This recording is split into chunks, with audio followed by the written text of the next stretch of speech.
भारत दुनिया की अगली बड़ी फैक्ट्री बनना चाहता है, वो भी बिना चीन की नकल किए। आईफोन्स की असेंबली से लेकर रिकॉर्ड रक्षा निर्यात तक 2014 के बाद से मेक इन इंडिया ने नीति, व्यापार और भू राजनीति का चेहरा बदल दिया है। लेकिन क्या यह सच में भारत को मैन्युफैक्चरिंग पावर हाउस बना सकता है? आइए गहराई से समझते हैं। मेक इन इंडिया एक प्रमुख पहल है जिसे 25 सितंबर 2014 को प्रधानमंत्री नरेंद्र मोदी ने शुरू किया था।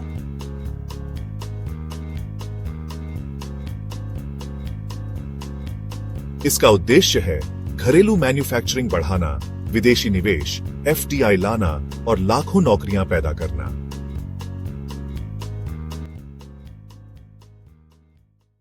इसकी रणनीति कुछ मुख्य स्तंभों पर टिकी है। कई सेक्टरों में 100% एफडीआई की अनुमति है। 2014 से 2025 तक भारत में यूएस 748 बिलियन से अधिक का निवेश आया। प्रोडक्शन लिंक्ड इंसेंटिव पीएलआई योजना के जरिए मोबाइल, दवा, ऑटो, सोलर जैसे सेक्टरों में कंपनियों को उनकी घरेलू उत्पादन वृद्धि पर प्रोत्साहन मिलता है। एप्पल अब भारत में अपने 17% आईफोन्स बनवा रहा है।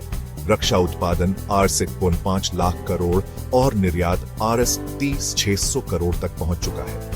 गति शक्ति जैसे प्रोग्राम ने कनेक्टिविटी सुधारी है। भारत की लॉजिस्टिक रैंकिंग भी बेहतर हुई है।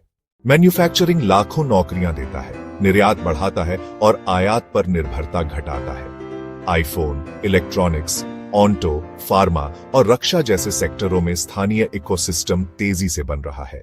सफलताओं के बावजूद चुनौतियां भी कम नहीं है। सप्लाई चेन की गहराई, चीन से अभी भी कई पार्ट्स और मशीनें आयात करनी पड़ती हैं।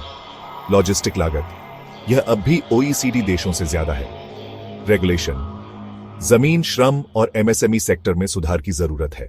चीन भारत का सबसे बड़ा प्रतियोगी भी है और सबसे बड़ा सप्लायर भी।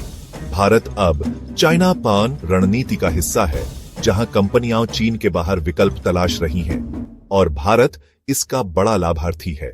रूस भारत को सस्ती क्रूड ऑयल सप्लाई करता है और आईएनएसटीसी कॉरिडोर रूस ईरान भारत में अहम भूमिका निभाता है। यह भारत की ऊर्जा सुरक्षा और कनेक्टिविटी दोनों के लिए महत्वपूर्ण है।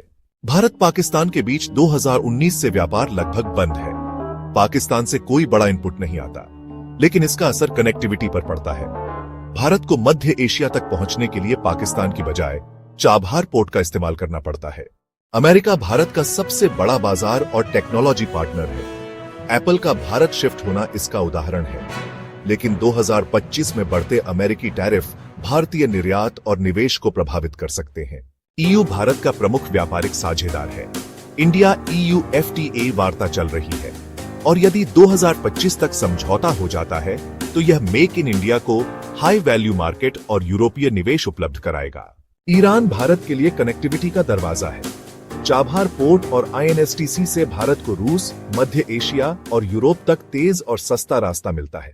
10 साल बाद मेक इन इंडिया ने विदेशी निवेश खींचा है, आईफोन और रक्षा जैसे सेक्टरों को बढ़ाया है और निर्यात में तेजी लाई है। अगला कदम होगा गहरी सप्लाई चेन, सस्ती लॉजिस्टिक, स्थिर व्यापार समझौते और सेमीकंडक्टर निर्माण की सफलता। क्या भारत को और ज्यादा पीएलआई स्कीम्स पर ध्यान देना चाहिए या आरएनडी और डिजाइन में निवेश करना चाहिए? अपने विचार कमेंट में लिखिए। डेटा और भू राजनीति पर और वीडियो के लिए चैनल को सब्सक्राइब कीजिए।